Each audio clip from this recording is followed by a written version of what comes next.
Hola amigos, aquí estoy, María Val, su Realtor Internacional aquí en el sur de la Florida, y hoy les vengo a presentar a una gran amiga y profesional, la mejor abogada del sur de la Florida, Ada Burgoa, especialista en derecho tributario y derecho comparable y derecho migratorio también.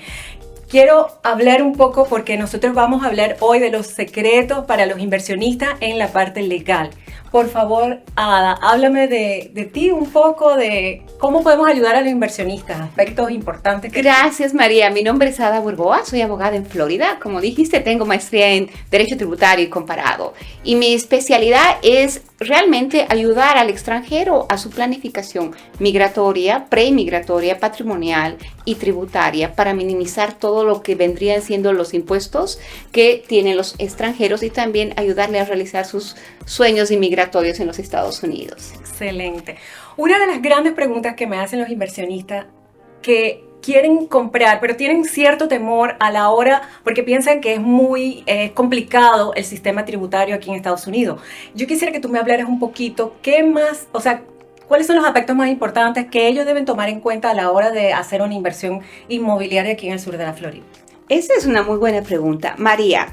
Antes de que un cliente invierta en los Estados Unidos siendo extranjero, debe realmente sentarse con un experto y verificar sus posibilidades. Porque una vez de que se ha hecho la inversión a nombre privado, es decir, individual, es muy difícil reestructurarla o muy costosa.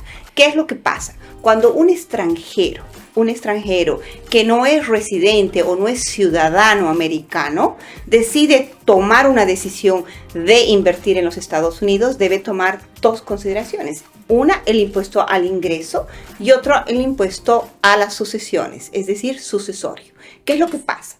El impuesto al ingreso, un extranjero tributa por dos formas, lo que es efectivamente conectado a fuente americana, es decir, por trabajos que realiza, servicios, por, diríamos, venta de bienes, por inversión pasiva, que viene siendo real estate, lo que se llama FIDAPI, dividendos, intereses y todo lo que viene siendo royalties.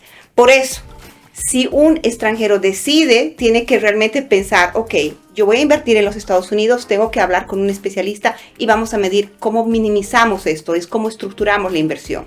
Porque si invierte a nombre individual, va a ser subjetivo a retenciones. Entonces, una pregunta, porque yo tengo también un cliente que tiene más de 10 inversiones a nombre de una sola compañía. Es una corporación, pero ahí no sé, en caso de que él de hecho no vende porque él dice, no, que voy a pagar muchos impuestos. ¿Qué tú me pudieras decir? ¿Debo crear una estructura tributaria para cada propiedad que tenga? ¿O cómo tú la estructurarías de la mejor manera para el inversionista? Ok, hay dos planificaciones. Una, lo que es la planificación al impuesto al ingreso. Primero, un extranjero nunca debería comprar a nombre individual.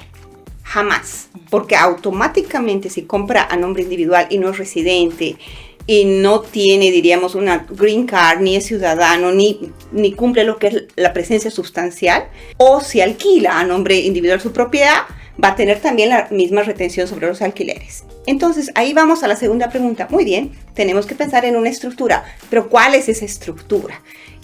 Estoy hablando solo del impuesto al ingreso ahora. Y hay tres variaciones. Una puede ser una corporación extranjera o doméstica, puede ser lo que viene siendo una sociedad o una LLC. ¿Cuál es la mejor?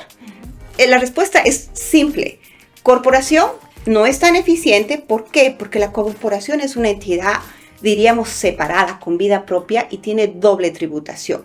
Es decir, al repartir dividendos, el extranjero va a tener una retención y va a pagar impuestos y también a nivel de la corporación. Entonces no es eficiente. Vamos a hablar ahora de lo que es la LLC. Esta es, diríamos, la forma más típica y la mejor para estructurar una inversión en los Estados Unidos para prevenir las retenciones del FIRPA y deducir todos los gastos contra el alquiler. Pero esa LLC tiene que ser estructurada al menos con 2 miembros. Porque si es estructurada solamente con un miembro, va a ser una entidad transparente. Entonces es como si estuviera comprando a nombre individual. Y sí, pero si por ejemplo tiene 10 proyectos entre multifamily y residenciales, es mejor una LLC por cada compañía o por cada propiedad que tenga, ¿no? Definitivamente que sí. En vez de una core por todas. Sí, ¿por qué? Porque en realidad una LLC para cada unidad minimiza los riesgos. Suponte de que en esa LLC exista un juicio o exista un daño a la propiedad. Estaríamos bajo ese LLC tener varias propiedades repartiendo el riesgo con millones de otras propiedades. Entonces es mejor separar para limitar el riesgo. Exactamente. Y a la hora... tengo entendido, bueno, Miami está ahora mismo un boom, todos los millonarios están viniendo a vivir para acá. Háblame de esto, que hay un solo impuesto que las personas pagan, los inversionistas, a la hora de comprar una propiedad o hacer una inversión. María, hay como decía, dos problemas tributarios que debe medirse al momento de hacer la planificación. El impuesto al ingreso. Una LLC es una buena, diríamos, estructura y que sea una LLC y que sea doméstica. Uh-huh. Ahora hay otro impuesto que es el impuesto sucesorio y lo que vendría siendo a las donaciones. Esos dos impuestos tienen que tener otra diferente planificación tributaria. ¿De qué consiste? Una persona como ciudadano o residente en los Estados Unidos solamente va a pagar ese impuesto sucesorio si excede más o menos $13 millones. Sin embargo, no tiene esa misma franquicia si es un extranjero. Si un extranjero compra una propiedad, la compra en una LLC, perfecto. Pero no la vende y muere, automáticamente va a haber 40% sobre el precio que se va a perder por el impuesto sucesorio. Por eso es importante no solamente la LLC, sino estructurar con estructuras, diríamos, de offshore o fideicomisos, que parece muy complejo, pero todo es muy rápido de estructurarlo y se puede realmente prevenir ese pago del 40%. Exacto. Pero tendrían que pagar, pero mucho menos del 40%. Si hacemos una estructura, diríamos, es que hay dos tipos de estructuras. Una es fideicomisos generalmente domésticos. Si es que ese inversionista es extranjero, pero va a tener, diríamos, descendientes y beneficiarios americanos, tiene que ser otro tipo de estructuras. Estaríamos hablando de un fideicomiso doméstico. Pero si este extranjero no va a tener nunca ni la residencia, ni nunca va a ser ciudadano, ni va a tener sus descendientes, diríamos, ciudadanía americana, tiene que ser otro tipo de estructura y estaríamos ya hablando a nivel de offshores. Pero pueden evadir. Por supuesto. Rebajar. Mi consejo es, antes de hacer la inversión, planificar, estructurar bien la estructura, y todo es muy pronto, en menos de, diríamos, 2-3 semanas es posible hacerlo. Es como pagar un seguro, planificar para evitar estas retenciones que al final puede ser una pesadilla. Exactamente. Y una preguntita también, los inversionistas a veces se ven con la duda, bueno, es difícil, no tengo visa, ¿qué tipo de visa? Yo con visa de turismo puedo comprar una propiedad, ¿qué debo hacer? O hay clientes, por ejemplo, ahora tengo muchos clientes mexicanos que me preguntan, ¿qué yo puedo hacer para invertir allá y conseguir mi residencia, por ejemplo? ¿Puedes comentarme algo de eso? Claro que sí. Una persona puede comprar realmente teniendo una visa de turista, pero si el cliente está buscando utilizar bienes raíces como una vía para tener una visa de inversionista, es posible. Y hay 3, diríamos, especialmente para los mexicanos, hay un tratado entre Estados Unidos y México, y también para muchos países latinoamericanos. Estamos hablando de la visa E2. Esa visa E2 nos da, con una pequeña inversión, diríamos, poder la facilidad de desarrollar un proyecto de inversiones en bienes raíces. Actualmente estoy viendo muchos clientes que están motivados de invertir en el West Coast, con propiedades de hacer una estructura diríamos, de construcción, invertir en bienes raíces con una entrada de unos $200,000 y luego seguir construyendo. Es decir, la visa de inversionista E2 es una visa que la ley no te dice el monto de inversión, tiene que ser sustancial. Es decir, que tiene que haber un ingreso rentable de esa inversión, tiene que haber una estructura mínima, pero aquí con un proyecto de construcción que veo que muchos en el West Coast lo están haciendo, con unos 200 de entrada y haciendo un apalancamiento, diríamos, con un préstamo colateral a nombre individual, estructurarlo de una manera, sí es posible. Esa visa 2 le va a permitir al inversionista desarrollar, diríamos, un proyecto de construcción, tener su visa de inversionista, pero el único problema de esta visa es que no te lleva a la residencia. No te lleva a la residencia. Pero, María, hay otra, que es la visa L. La visa L es una visa que sí te lleva a la residencia, que tampoco te requiere una gran inversión, pero estamos hablando de un poco mayor de la visa E2, es decir, unos 300, 400 mil dólares para un proyecto de construcción. También tendríamos que irnos más en Florida para el norte, donde es más accesible, comprar terrenos, venderlas, hacer como una constructora. Y esta estructura sí te permite llevar a la residencia. Necesitas tener una empresa en el extranjero que vendría siendo ella la que te patrocine para hacer ese proyecto de nueva empresa o comprar un proyecto ya en los Estados Unidos. Esas dos visas te llevan, cubren a tu esposo y a tus hijos menores de 21 años. Ahora, la mejor visa para, diríamos, inversiones en real estate es la EB5. Sin embargo, esta visa es directa una petición de residencia, pero necesitas un mínimo de inversión. $800,000 o $1,50,000. Lo beneficioso de esta visa es que tú no tienes que tener tu proyecto de negocios, tú te vas a apalancar, el cliente se va a apalancar a un proyecto ya aprobado por el gobierno. Nuestra misión es ahí, entre tú y yo, seleccionar, ayudarle a elegir el mejor proyecto, que sea un proyecto exitoso. Presenta su solicitud de residencia condicional. 2 años tiene que mantener esa residencia condicional, luego se remueven las condiciones de la residencia condicional y se aplica a una residencia permanente. Pero lo bueno de esa visa, es que, o sea, lo que yo entiendo de esa visa, el beneficio es que si tú tienes el dinero, porque es bastante, pero si tú inviertes en propiedades, por ejemplo, en Brickell, que están construyendo con visa, y en Orlando, hay proyectos muy buenos, pero se te devuelve ese dinero. Explícame más o menos cuánto tiempo, es como un préstamo que tú haces al gobierno, algo así, y ellos te devuelven el dinero después de cierto tiempo. Exacto, o sea, esta visa se creó para realmente ayudar a la economía, es como una franquicia tributaria, es decir, para que los constructores, diríamos, americanos, utilicen capital extranjero pagando muy poco el costo de financiamiento. Pueden haber proyectos en que el inversionista va a tener un rendimiento mínimo. Yo creo que a mayor rendimiento, mayor riesgo. Es mejor que el inversionista diga, ok, voy a utilizar mis $800,000, lo voy a dejar para que ese proyecto de inversión que estoy eligiendo cree los 10 empleos que se requiere por cada inversión. Esté mínimamente 2 años. 2 años, la ley te dice 2 años para que tenga la aplicación a la residencia permanente. Sin embargo, el gobierno te dice no un tiempo máximo ni un tiempo mínimo. Solamente te dice vas a recuperar ese dinero o derecho a comprar la propiedad siempre y cuando el proyecto haya sido exitoso, haya creado esos 10 empleos, haya mantenido ese empleo por los 2 años a la gente y haya completado todas sus metas. Por eso es tan importante elegir un buen proyecto, que sea exitoso. Y en Florida hay belleza de proyectos que te sirven para los fines migratorios con esa inversión. Exactamente.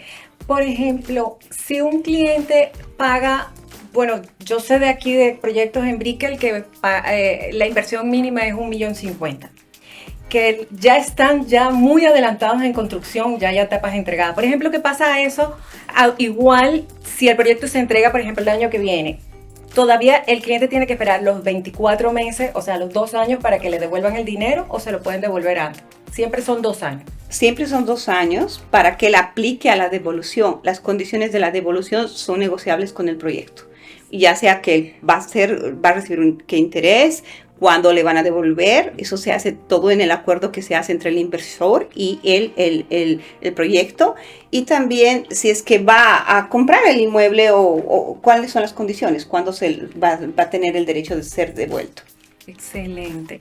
Y por ejemplo, cuando hay algún tipo de acuerdo entre Estados Unidos y, por ejemplo, mexicanos, no sé, costarricense, mexicano, chileno, en donde haya algún tipo de visa especial para las inversiones para ellos que no sea tan alto como $1,50,000 o $800,000. Habíamos hablado de las visas de tratado de inversionista, la E2, que también se usa mucho para en derecho inmobiliario con con México, es particularmente que hay un tratado y muchos otros países latinoamericanos, pero además los mexicanos tienen acceso a otra visa también de empleo, pero necesitas un patrocinador. O sea, sí, necesitas un patrocinador. Para articular derecho inmobiliario y inversiones y visa, tendríamos la E2, la L o la EB5. ¿Y cuál de esas tres tú, si yo tengo el dinero, tú elegirías? ¿La visa EB5? Esa es una decisión que hay que realmente discutirla con cada cliente, porque cada quien tiene una diferente necesidad.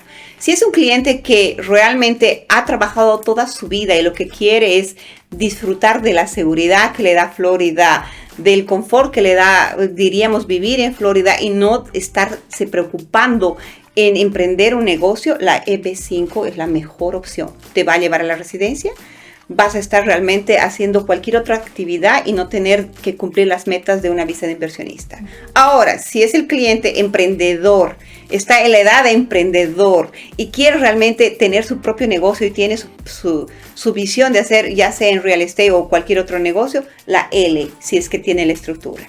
Ahora, si es solamente un cliente que no quiere residir nunca en los Estados Unidos, ya sea por razones tributarias o personales, pero quiere tener el derecho de venir y salir y tener su inversión, la visa E2. Excelente. Bueno, Ada, ¿qué más tú me puedes comentar? ¿Cuáles son los errores más comunes que cometen los inversionistas a la hora de querer hacer una inversión que no saben? Por ejemplo, tú que viajas, que si Bolivia, Perú, Ecuador, y vas y los visitas, ¿cuáles son aquellas cosas con las que tú te encuentras que puede ocasionarles algún inconveniente para invertir aquí? Primero, comprar a nombre individual una propiedad. Jamás. Eso no se debe hacer. Segundo, si se va a comprar con una LLC, nunca comprarla a nombre de una sola LLC, de un solo miembro. Excelente. 2, si tiene el cliente la intención de que esa propiedad no solamente va a ser una inversión momentánea, es decir, que no la va a vender, debería estarse preocupando también por el impuesto sucesorio y hacer una planificación de un fideicomiso, de una estructura más seria, porque la LLC solamente resuelve el problema de la retención al FIRPA. Y la última cosa es tampoco alarmarse por la retención del FIRPA. Eso, todo el mundo se alarma por la retención del FIRPA. El FIRPA no es un impuesto, es una retención creada por el gobierno justamente para balancear que los extranjeros también tributen. ¿Eso cómo funciona? Cuando una persona compró lamentablemente a nombre individual o un bien inmueble o con una compañía, diríamos, extranjera, se le hace la retención. Depende, 10% si es más de $300,000 a $1 millón o del 15% si es más de $1 millón del precio de la venta. Esa retención simplemente es hasta que esa persona haga sus impuestos, se procese lo que sería la certificación para la devolución del FIRPA y pueda realmente tener la devolución del dinero. ¿Cómo funciona? Cuando una persona lamentablemente hizo no planificación, compró a nombre personal y vende la propiedad. La compró, digamos, en $300,000 y la va a vender en $1 millón por la plusvalía. Al momento del cierre de la venta va a haber esa retención sobre el millón. Sin embargo, dentro de los 20 días y antes del closing se tiene que hacer la petición de la certificación para la devolución del FIRPA y se somete esa aplicación y generalmente tarda lo regular, la teoría tendría que ser 3 meses, pero hoy en día están durando hasta 2 años, 1 año y medio. Va a tener que sacar un tax ID, esa persona va a tener que hacer llenado de las formas, va además tener que tramitar toda esa certificación y después de un tiempo hacer sus impuestos y se le va a hacer la devolución. No del 100%, seguramente va a tener menos puede ser 50, 70, depende de qué gastos también puedan ser deducibles. Ahora, hay una forma que yo he escuchado, el 1031 Exchange, que es para aquellos inversionistas que venden y dentro de los 180 días pueden hacer una reinversión y no, están exentos de pagar ese porcentaje. No es exentos, es efecto diferido. Eso significa que si tú tienes una propiedad y la quieres reinvertir por una mayor, entonces automáticamente aplicas por el 1031 exchange en una propiedad que también sea real estate, pero puede ser, es decir, por ejemplo, un terreno, y luego puede ser una casa o un condominio. ¿Por igual valor? O mayor. O mayor. Entonces, ese capital gain se difiere y puede ser perpetuo. Exacto. Pero solamente es el efecto diferido, ¿no? Y lo puedes hacer, por ejemplo, en 180 días, compraste una, duraste 180 días, lo puedes volver a hacer y puedes hacerlo ilimitadamente. Esa es otra opción también de planificación. Esa es otra opción. Eso es bueno porque muchos clientes compran una propiedad y ellos lo que quieren es revalorización. Entonces, tú duras 5 años con una propiedad, por ejemplo, que es lo que más o menos se recomienda. Puedes venderla, no pagas ese impuesto, reinviertes y así vas subiendo vas ganando plusvalía y vas aumentando en... Esa planificación no solamente es para extranjeros, esa también es para clientes locales, domésticos. Realmente es esa para evitar pagar el capital gains. El FIRPA se te va, hay una exención para el FIRPA, es decir, que casi no se aplica en Florida, si es hasta $300,000 el cliente vende la propiedad y esa propiedad la ha utilizado como residencia, el comprador va a también certificar que la va a utilizar como residencia, no hay retención.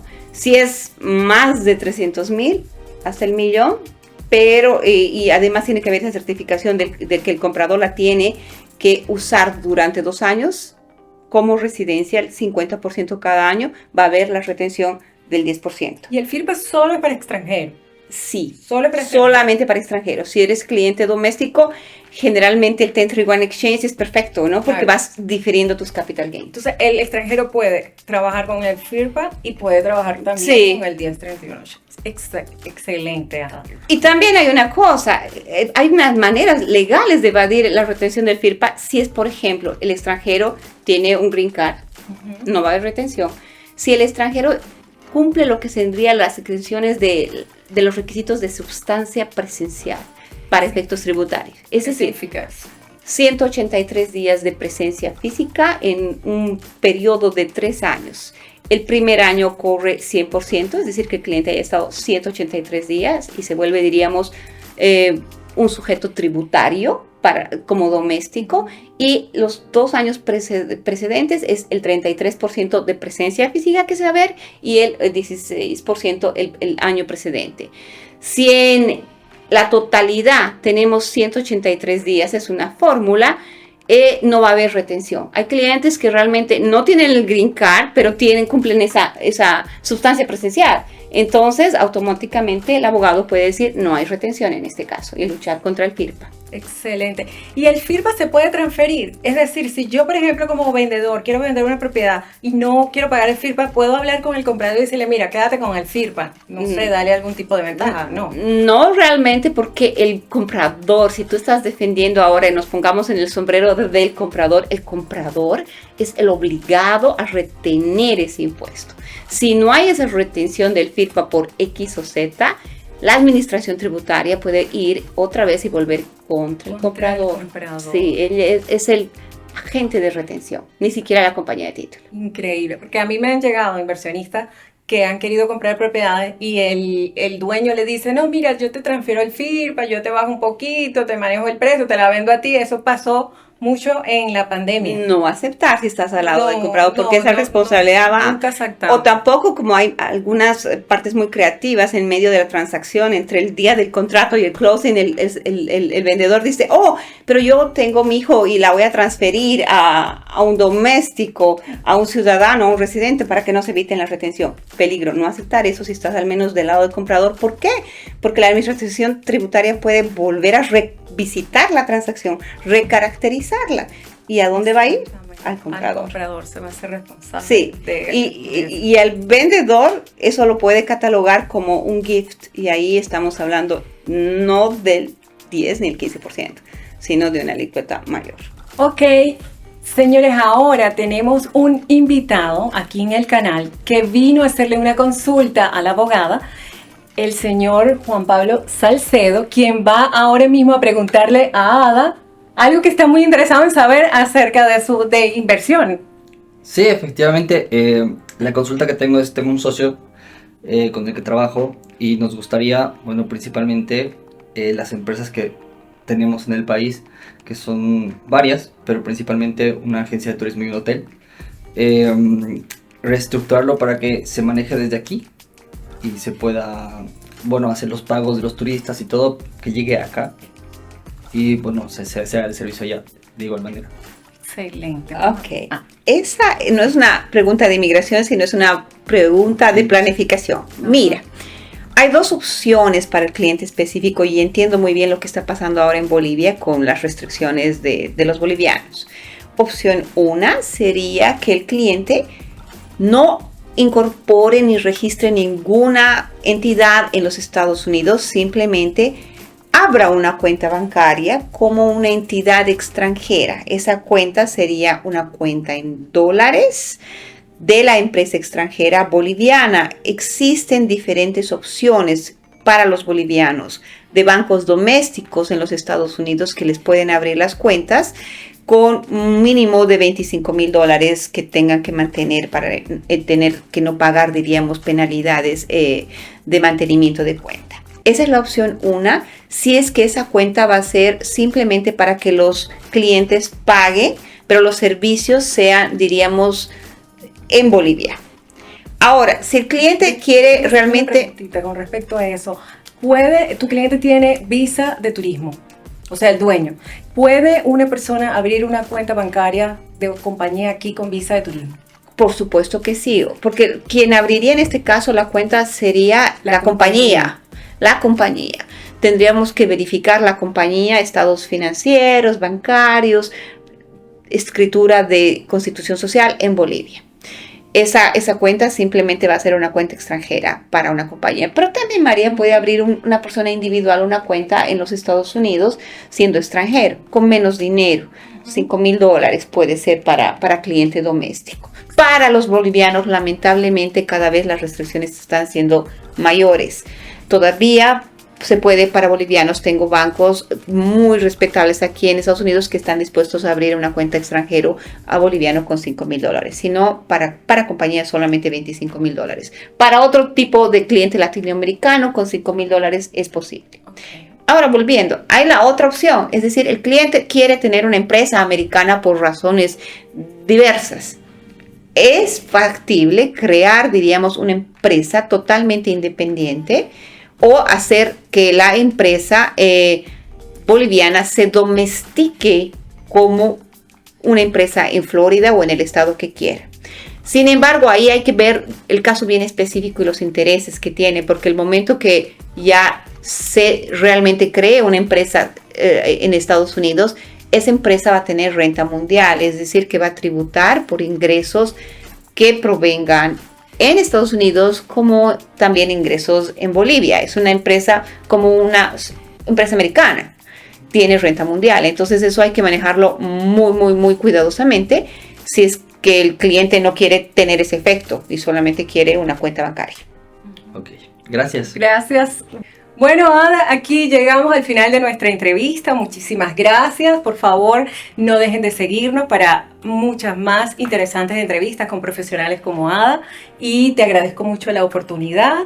Por favor, los datos de Ada y los datos míos van a estar aquí abajo. Por favor, no dejen de suscribirse y de seguirnos. Gracias, María. Realmente adoré compartir contigo este tiempo. Gracias. Y a tu audiencia, ella es una agente muy preparada y muy consciente. Los clientes que yo te he referido han salido totalmente felices por la transparencia con la que tú actúas y por el mejor interés del cliente. Y a tu audiencia también decirles que me pueden encontrar en las redes. Mi nombre es Ada Burgoa, mi teléfono está ahí.